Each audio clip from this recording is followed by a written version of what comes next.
What's up, everybody? I'm going to take a moment today to examine emotions. Now, Lisa A. Romano at some point said that emotions are road signs to life, and I can totally agree with that. You know, if you're feeling happy, that means, hey, maybe continue on this direction, or if you're sad, you know, let's not continue on this direction. You know, they're signs from your inner being to pay attention to, and they lead you in the right direction. If you ignore those emotions, then you do not go in the right direction. And I totally agree with that. Unequivocally agree with that. There's no doubt about it. But then I have to analyze a little bit further. Some emotions are that. So happiness, let's just take happiness, basic simple human emotion, is saying, it's a reward system saying, yes, do this again. This is pleasurable. Sadness and grief can be the opposite. This is painful. Maybe let's not do this again. And then fear. Fear is an instinctual emotion to drive you to fight or run. Fight or flight, you know. It's a survival emotion, just as happiness and sadness are. But then I start thinking about anger. And to me, anger is not a survival emotion. Anger, 99.9% of the time, stems from jealousy or a perceived inequality. That to me is not survival. You don't need that in basic survival. I do love a famous quote from Star Wars from Yoda. It says, "Fear is the path to the dark side. Fear leads to anger. Anger leads to hate. Hate leads to suffering." Now, I do agree with that on many levels, and especially in an existentialist Buddhist sort of way. But I disagree. Where, you know, fear is a path to the dark side. Yeah, in the Buddhist sense, that makes sense. But in real life, maybe not so much. I would say jealousy is a path to the dark side. Jealousy leads to anger. Anger leads to hate. So I want to correct that a little bit. No one gets angry without a perceived slight or a perceived injustice or a perceived, you know, whatever. And all those perceived things are, in essence, in my mind, jealousy.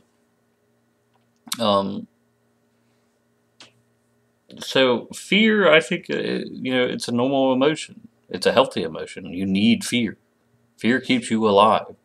Anger does not keep you alive. Jealousy does not keep you alive.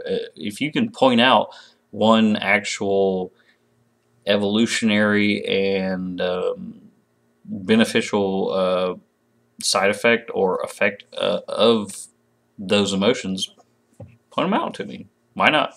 But I don't think they're essential. And then when I relate all this to narcissism and toxic people, narcissism, borderline, whatever it may be, the emotions that rule their life are anger and jealousy, not so much fear.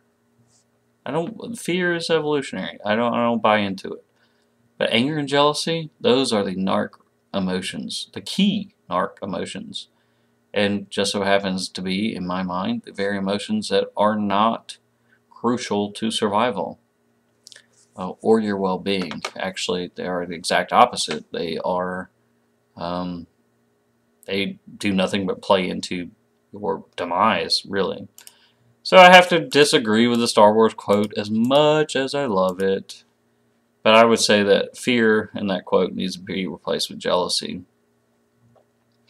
Again, jealousy is a path to the dark side. Jealousy leads to anger. Anger leads to hate. Hate leads to suffering. That is so true. And I don't know one narcissistic individual that is not completely and utterly ruled by jealousy and anger. I'm not one. And I know a lot, unfortunately. But they're not. I mean, we all have those emotions, of course. But I think the higher level empaths and the higher level thinking people realize that jealousy and anger is not beneficial to you. It's not. And then I have to correlate this too to the more I get into all this and the more I start to diagnose it, narcissistic friendships. The narcissistic friends will always be ruled by jealousy, whereas the healthy friendships, there is no jealousy. Just a quick, simple example of that is if I actually think I mentioned this before, but if my healthy friend says, "Hey, I'm hanging out with Bob tonight," I'm like, "Oh, cool, man, have fun. Hit me up like tomorrow or whatever, whenever you're free." There's no jealousy there. I'm not jealous that Timmy's going to hang out with Bob, right? I mean, I don't care. You have your own life. You're a sovereign individual. You do what you want to do. Narcissistic friends don't have that capability. If a narcissistic friend were to contact me and say, "Hey, what are you doing tonight?" and I say, "Hey, I'm going to hang out with Jimmy," they get pissed. And then they go through this whole like 3-week ordeal, maybe even longer. Oh my God, Nick doesn't want to hang out with me, and Jimmy's more important, and I like fucking suck a dick. These people, seriously, I can't stand them. It's insanity. It's childish. It's childish. It's the same thing as I've said before, and Richard Grant said before, and Sam Bacton said before, and everybody said before. It's like a 5-year-old that's playing with a toy, and they just want to take the toy so no one else can play with it. It's jealousy. It's anger. It's false emotions, bullshit emotions, solely circumventing control. I don't know any more mature person that gets mad because somebody else is doing something, like hanging out with another individual. It just makes no fucking sense to me. And I can see where that, in a normal person, that emotion can arise. But then again, a normal neurotypical person will go, "Okay, that's ridiculous. I shouldn't." They have that buffer zone of, "Okay, this is dumb." Whereas a narcissistic individual does not have that.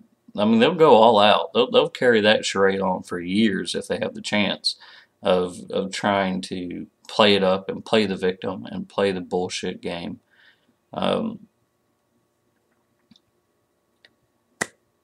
So again, at the end of all these videos, I always end up running into the giant generalization and synopsis that these people are just really fucked up in the head.